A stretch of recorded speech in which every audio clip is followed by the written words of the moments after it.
ito po yung ating Android POS.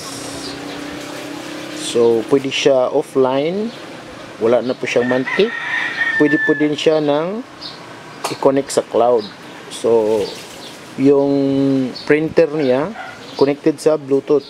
So yun ang printer doon. Ito, connected siya sa Bluetooth printer. Okay. So meron po siyang menu, yun na, meron tayong POS, sales.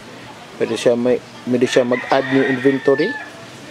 Meron siyang menu na table ordering, meron siyang sales return, meron siyang inventory quantity in, quantity out. Meron din siyang reports. Pwede siya i-open ang cash drawer. Ito. Okay. So kung pag mag-POS sales po tayo, ito, click lang. So makita dito mga items, total magkano. Kapag mag-scan lang, click lang siya ng dito sa scan. So ating check natin ha. I-focus mo natin yung ating camera doon. Okay. Ito. Scan po tayo.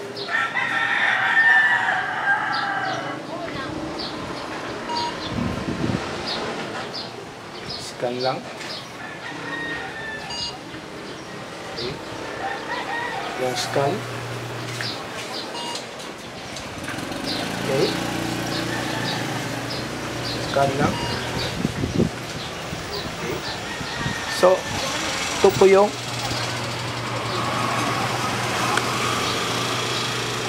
display niya. Meron siyang total amount, meron siyang anong pangalan, item, then yung price, then ilang piece niya, one piece siya. So customer name, pwede rin siya mag-change ng ng customer name dito, maglagay tayo ng customer name. Okay. So kung okay na po, click lang ng save. Ito, save. And then mag-enter po tayo kung magkano binayad na pera, yung amount na gitender niya. Amount tender dito. So let's say nagbayad siya ng 200 pesos. Say 200 pesos. Okay. And click lang ng pay. So makita yung change.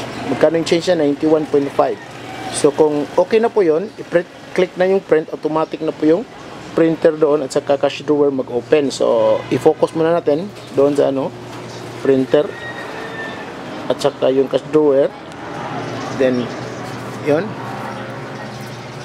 print.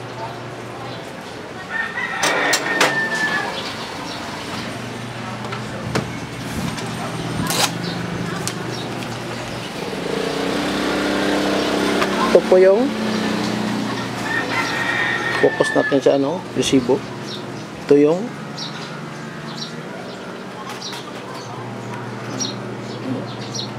sample na resibo niya. So pwede siya ma-customize. Meron din siyang pwede yung mga customer ng pangalan ipakita natin.